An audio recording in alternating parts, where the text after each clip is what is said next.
సహాయమును వేడుకొనుటకై కూడుకొనిరి. ఎవరి దగ్గరండి? యెహోవా వలని సహాయమును వేడుకొనుటకై కూడుకొనిరి. యెహోవా యొద్ద విచారించుటకు యూదా పట్టణములన్నిటిలో నుండి జనులు వచ్చిరి. యెహోషాపాతు యెహోవా మందిరములో క్రొత్త శాల ఎదుట సమాజముగా కూడిన యూదా యెరూషలేముల జనముల మధ్యను నిలువబడి, మా పితరుల దేవా యెహోవా, నీవు ఆకాశమందు దేవుడవై ఉన్నావు. అన్యజనుల రాజ్యములను ఏలువాడవు నీవే. నీవు బాహుబలము గలవాడవు, పరాక్రమము గలవాడవు. నిన్నెదిరించుటకెవనికిని బలము చాలదు. ఈ సత్యం మనం తెలుసుకోవాలి. దేవుని ఎదిరించుటకు ఈ లోకములో ఏ నరునికి శక్తి లేదు. ఏ శక్తికి అట్టి జ్ఞానము లేదు. ఎందుకంటే ఆయన ఎవరికి ఇవ్వలేదు. అందుకే అన్నాడు, నీవు ఆకాశమందు దేవుడివై ఉన్నావు, అన్యజనుల రాజ్యములను ఏలువాడవు నీవే. హల్లెలూయా. పరాక్రమము గలవాడవు. 7వ వచనం, నీ జనులైన ఇశ్రాయేలీయుల ఎదుట నుండి ఈ దేశపు కాపురస్తులను తోలివేసి నీ స్నేహితుడైన అబ్రహాము యొక్క సంతతికి దీనిని శాశ్వతముగా నిచ్చిన మా దేవుడవు నీవే. చూడండి ఏమన్నాడు ఇక్కడ, నీ స్నేహితుడైన అబ్రహాము యొక్క సంతతికి దీనిని శాశ్వతముగా నిచ్చిన మా దేవుడవు నీవే. అంటే జ్ఞాపకం చేస్తున్నాడు.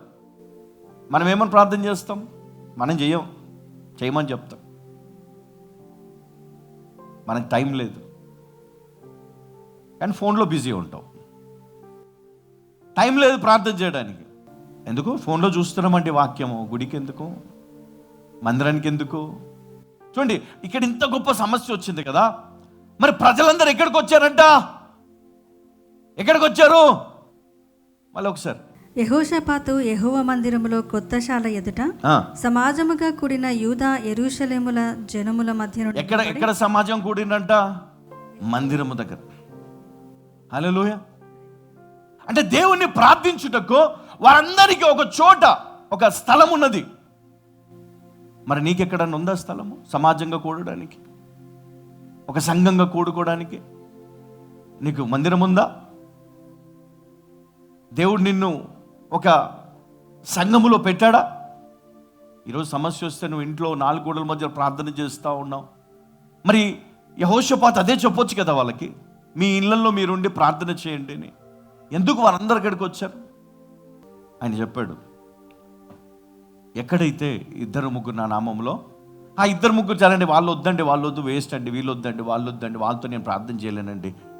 నువ్వు సమాధాన పడలేవు, వాళ్ళతో కలిసి ప్రార్థన చేయడానికి ఇష్టపడవు, ఇంకా నీలో ప్రేమ ఎక్కడుందండి కదా? వాళ్ళు వద్దండి, వీళ్ళు వద్దండి, వాళ్ళు వస్తే మేము రామండి, వీళ్ళు వస్తే మేము వెళ్ళమండి. అంటే మన జీవితం ఎట్లా ఉంటుందంటే, మనం కంపేర్ చేసుకుంటాం. మనకున్న సమస్య నుంచి మనం బయటికి రావాలి. మనకున్నటువంటి శత్రువు నుండి మనం విడుదల పొందాలి, విజయం పొందాలి. ఆ అభిషేకం, ఆ శక్తిని మనం అనుభవించాలి. కానీ వాళ్ళ కోసం వీళ్ళ కోసం నువ్వు ఆగిపోతే ఎట్లా? వాళ్ళ కోసం వీళ్ళ కోసమో నీ అభిషేకాన్ని నువ్వెందుకు కోల్పోతావు? దేవుడిచ్చే ఆ యొక్క ఆయుధాలను నువ్వెందుకు తీసుకోవు? సర్వాంగ కవచం ఎందుకు ధరించుకోవు? హల్లెలూయా. ఈరోజు మనము నిజంగా మన చుట్టూ ఉన్నటువంటి పరిస్థితులను బట్టి మనము మోసపోతున్నాం, ట్రాప్లో ఉన్నాం. గుర్తుపెట్టుకో, నీకు ఒకరి నచ్చలేదు, వారి వల్ల నువ్వు మందిరానికి రావట్లేదు, వారి వల్ల నువ్వు మందిరానికి వెళ్ళట్లేదు. ఎవరో నచ్చలేదు, మేబీ వాలంటీర్స్ కావచ్చు, లేకపోతే మీ పక్కన కూర్చున్న వాళ్ళు కావచ్చు, లేకపోతే నేను కావచ్చు, లేకపోతే పాస్టర్మ కావచ్చు, మీకు నచ్చలేదు. వాళ్ళని బట్టి నువ్వు మందిరం మానేస్తే ఎవరికి నష్టం? దేవుడు చెప్పాడా వాళ్ళని బట్టి నువ్వు మందిరానికి వెళ్ళొద్దు అని? నిన్ను తగ్గించుకోమన్నాడు. అధికారానికి లోబడడం మనం నేర్చుకోవాలంట. ముందు అధికారానికి మనం లోబడాలి, గౌరవించడం నేర్చుకోవాలి, తగ్గించుకోవడం నేర్చుకోవాలి, దేవుని ఘనపరచడం నేర్చుకోవాలి. ఓపిక, ఓర్పు, సహనం నీకు ఉండాలి. లేదంటే ఇప్పుడే జరిగిపోవాలి, ఇప్పుడే కావాలి. చూడండి, అబ్రహామును దేవుడు ఏమన్నాడు? స్నేహితుడు అన్నాడు. మరి ఆ అబ్రహాము జీవితంలోనే సంతానము ఆలస్యమైంది. అంత మాత్రాన మరి దేవుడు అతన్ని ప్రేమించలేదా? లేకపోతే అతన్ని స్నేహితుడుగా అతన్ని వదిలిపెట్టాడా? విశ్వాసులకు తండ్రి అన్నాడు కదా, మరి అలాంటి ధన్యతను ఆయన కోల్పోయాడా? మేబీ రీజన్స్ ఉండొచ్చు ఆలస్యం కావడానికి. అది దేవునికి తెలుసు, అది దేవునికే తెలుసు. అందుకే ఈరోజు నీ జీవితంలో ఉద్యోగం ఆలస్యం అవుతుంది, వివాహం ఆలస్యం అవుతుంది, గర్భఫలం ఆలస్యం అవుతుంది, నీకున్న అప్పుల నుంచి నువ్వు బయటికి రాలేకపోతున్నావు, ఆలస్యం అవుతుంది.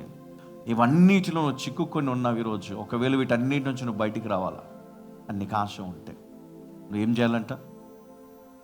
సమాజముగా కూడుకొని, సంఘంగా కూడుకొని ఏక మనస్సుతో దేవుణ్ణి ప్రార్థించాలి. ఏం చేయాలంట? ఏక మనస్సుతో. నేను ఒక్కనే ప్రార్థన చేస్తున్నాను, మిగతా వాళ్ళందరూ అటు ఇటు ఆలోచిస్తూ ఉన్నారు, ఎవరి గురించో, వాళ్ళ గురించి, వీళ్ళ గురించి. నేను ఒక్కనే ప్రార్థన చేస్తున్నాను. మీరు కళ్ళు మూసుకున్నారు, కానీ మీ మనసు ఎక్కడో, మీ ఆలోచన ఎక్కడో. ఇట్లా ఉంటే కాదంట. ఏక మనస్సు, మీ హృదయాన్ని ఆ ప్రార్థనలో ఏం చేయాలి? ఏకీభవింప చేయాలి. మీ మనస్సు, మీ తలంపులన్నీ కూడా దేవుణ్ణి ప్రార్థించే ఆ యొక్క విశ్వాసాన్ని మీరు సంపాదించుకో. ఏకాగ్రతను కలిగి ఉండాలి.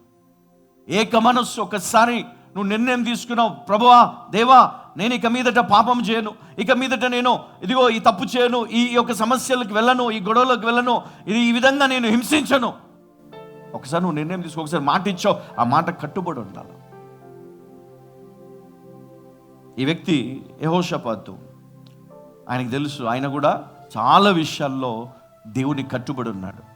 అందుకే ఈ విధమైనటువంటి మరి ఏర్పాటును చేసినప్పుడు వారందరూ కూడా ఒక దగ్గర సమావేశమై వారందరూ కూడా ప్రార్థించడం మొదలుపెట్టారు. హల్లెలూయా.